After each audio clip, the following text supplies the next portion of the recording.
Hawak na raw ni House Majority Floor Leader Rolando Andaya Jr. ang mga bank transaction records na magpapatunay na tumanggap ang Arimar Construction Corporation ng mahigit 50 milyong pisong halaga ng proyekto mula sa gobyerno na pasok na raw sa reklamong plunder. Ang akusasyon ni Andaya, si Budget Secretary Benjamin Diokno ang nagmaniobra para makuha ng Arimar Construction ang mga proyektong ito. Ang Arimar Construction ay pag-aari ni Maria Mines Hamor na anak ni nakasiguran Mayor Edwin Hamor at Sorsogon Vice Governor Esther Hamor na balae ni Budget Secretary Benjamin Diokno. Sabi ni Andaya sa pagdinig kahapon, para raw sana sa flood control projects ang pondong ito. Katatapos lang ng Bagyong Usman at doon pinakita ng ating mahal na Diyos yung mga lugar na dapat paglagyan ng pondo for flood control. At sa kasawiyang palad, hindi ito yung mga lugar na pinaglagyan ng pondo ng DBM. Pinakita ni Andaya sa pagdinig kahapon ng isang deposit slip na ito na may halagang mahigit 11 milyon pesos.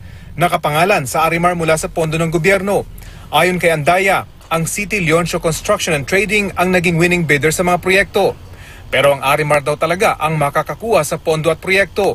Hihingi raw ng tulong si Andaya sa Anti-Money Laundering Council para makuha ang mga naging transaksyon ng dalawang firm.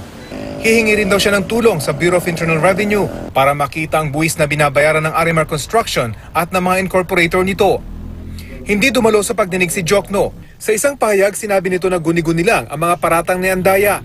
Mali raw ang mga numero nito at hindi raw nakabase sa katotohanan ang ibinibenta nitong kwento. Wala rin anyang kinalaman ng DBM sa implementasyon ng projects at pag-award sa mga kontrata. Ang trabaho raw ng DBM ay magtakda ng limit at alokasyon at pagsuri sa mga panukalang programa ng mga ahensya. Aprobado rin daw ng gabinete ang 555 billion pesos na budget ng DPWH. Itinanggi naman ni Mayor Hamor na dating may-ari ng Arimar na nakakuha sila ng mahigit 500 billion pesos na proyekto mula sa gobyerno dahil kay Diokno. Pinapayagan din daw ng DPWH sa mga joint venture basta't aprobado ng Philippine Contractors Accreditation Board. Ang joint venture daw nila ng City Leoncio ay aprobado ng PCAB. Rafi Tima, GMA News.